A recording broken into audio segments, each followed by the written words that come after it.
Weather demand করে রান্না। বৃষ্টি আসলে ইচ্ছে করে শুধু খিচুড়ি রান্না করি। আজকে খিচুড়ির সাথে চিকেন।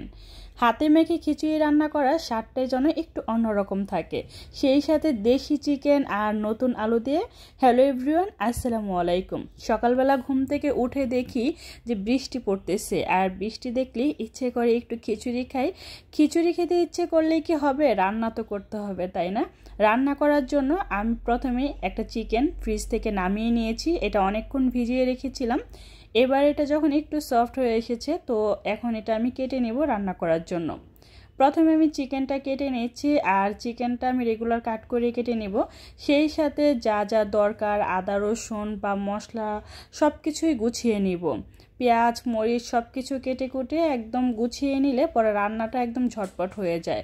সবসময় আমি রান্নার আগে চেষ্টা করি সব কিছু কেটে কুটে একদম ক্লিন করে নেওয়ার জন্য। এই যে কথা বলতে বলতে আমার চিকেনটা কাটা হয়ে গিয়েছে, ধুয়ে ভালোভাবে ক্লিন করে নিচ্ছি। আর অন্য দিক দিয়ে আমি আলু ভালোভাবে ছিলে নিয়েছি। এগুলো হচ্ছে নতুন আলু, আর হচ্ছে পেঁয়াজ কাঁচামরিচ কেটে নিয়েছি খিচুড়ির জন্য। এখানে কিছু পোস্তদানা, তারপরে পেঁয়াজ আর কাঁচামরিচ পেস্ট করে নিয়েছি।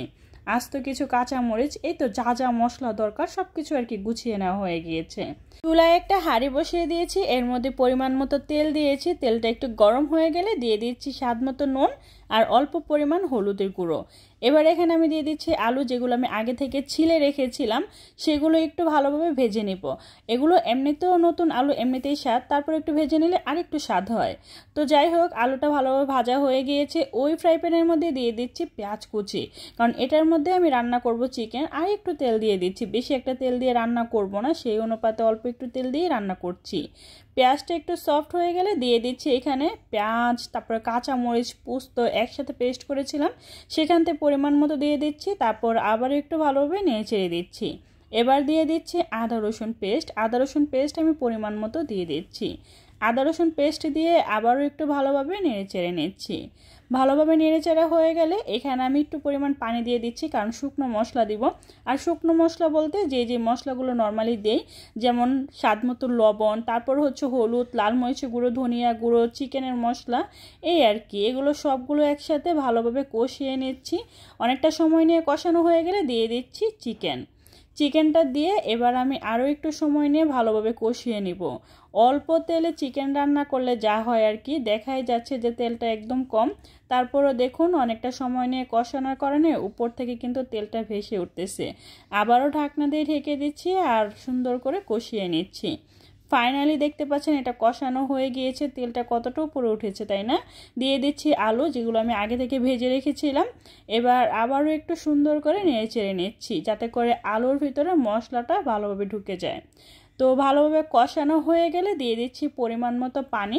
এমনিতে দেশি চিকেন, তো একটু ভালোভাবে পানিটা দিয়ে দিচ্ছি পরিমাণ মতো, এতে করে এটা যাতে সুন্দর করে সিদ্ধ হয়ে যায়। এবার আমি এটা ঢাকনা দিয়ে ঢেকে দিচ্ছি। তো এই তো সুন্দর করে চিকেনটা হচ্ছে। চিকেন রান্নাটা হতে থাক, অন্য দিক দিয়ে আমি যেটা করব, খিচুড়ির জন্য চুলায় বসিয়ে দিব, মানে রাইস কুকারে। তার জন্য পরিমাণ মতো ভাতের চাল আর পরিমাণ মতো পোলাওয়ের চাল, তারপরে দিয়ে দিচ্ছি এখানে মুগ ডাল। এগুলো আমি আগে থেকে ভেজে রাখি, তো ওইখান থেকে পরিমাণ মতো দিয়ে দিচ্ছি। আর দিয়ে দিচ্ছি মসুরির ডাল, মসুরির ডালটা একটু বেশি দিয়ে দিচ্ছি।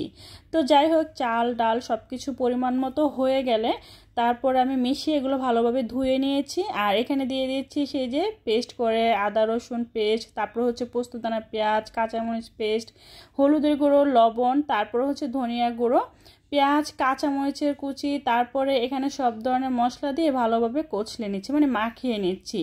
হাতে মাখিয়ে খিচুড়ি রান্না করলে সেটার স্বাদ কিন্তু একটু বেশি হয়। পরিমাণ মতো তেল দিয়ে আবারও ভালোভাবে মেখে নিচ্ছি। এবার আমি পরিমাণ মতো পানি দিয়ে একটি স্প্যাচুলার সাহায্যে ভালোভাবে নেড়েচেড়ে এবার রাইস কুকারে বসিয়ে দিচ্ছি। আর এই তো আমার চিকেনটা দেখতেই পাচ্ছেন, চিকেনটাও কিন্তু খুব সুন্দর করে হয়ে যাচ্ছে, একদম ফাইনাল লুক এটা। এই পর্যায়ে আমি দিয়ে দিচ্ছি কিছুটা জিরা আর গরম মশলা গুঁড়া, যেটা একসাথে ভেজে তারপরে আমি গুঁড়ো করে নিয়েছিলাম, তো সেখান থেকে পরিমাণ মতো দিয়ে দিচ্ছি। তারপরে একটু নেড়েচেড়ে দিব, তার আগে দিয়ে দিচ্ছি কিছুটা কাঁচামরিচ, আস্ত কাঁচামরিচ। এই পর্যায়ে দিলে খুব সুন্দর একটা স্মেল আসে। ঢাকনা দিয়ে ঢেকে দিয়েছিলাম, তো এবার একটু নেড়ে চেড়ে তারপর আবারও ঢাকনা দিয়ে ঢেকে দেব। তারপর 2-1 বলক আসলে এটা নামিয়ে নেব। ফাইনাল লুক দেখুন কি সুন্দর একটা কালার এসেছে না চিকেনের। আর অন্য দিক দিয়ে আমার খিচুড়িটাও কিন্তু হয়ে যাচ্ছে, তো উপর দিয়ে কিছুটা ঘি ছড়িয়ে দিচ্ছি। উপর দিয়ে কিছুটা ঘি দিয়ে তারপর আমি ধনিয়া পাতা কুচি দিয়ে ঢাকনা দিয়ে ঢেকে দিব। আচ্ছা, খিচুড়ির সাথে ভর্তা না হলে কি হয়, সেই জন্য কিছুটা শুকনা মরিচ ভেজে নিয়েছি, পেঁয়াজ আর ধনিয়া পাতা কুচি করে নিয়েছি। তারপরে নিয়ে নিচ্ছি স্বাদ মতো নুন দিয়ে সরিষার তেল দিয়ে মাখিয়ে নিয়েছি। একদম ঝটপট একটা ভর্তা। এই তো তৈরি হয়ে গিয়েছে আমার দুপুরের লাঞ্চ। ওয়েদার ডিমেন্ড করে খিচুড়ি আর নতুন আলু দিয়ে দেশি চিকেন, সেই সাথে ভীষণ মজার একটা ভর্তা, শসা আর লেবু। আজকের এই ভিডিওটা কেমন লাগছে অবশ্যই কমেন্ট করে জানাবেন। ভালো লাগলে লাইক কমেন্ট শেয়ার করতে ভুলবেন না। প্লিজ চ্যানেলটা সাবস্ক্রাইব করে রাখবেন। অবশ্যই পেজে লাইক ফলো দিয়ে সবসময় সাপোর্ট করবেন। আপনাদের লাইক কমেন্ট শেয়ার আমাকে নতুন ভিডিও দেওয়ার অনুপ্রেরণা যোগায়। ও আচ্ছা, আপনারা কে কোথা থেকে আমার এই ভিডিওটা দেখতেছেন অবশ্যই কিন্তু কমেন্ট করে জানাবেন, ঠিক আছে? আজকে এই পর্যন্তই। সবাই ভালো থাকবেন, সুস্থ থাকবেন। আল্লাহ হাফেজ।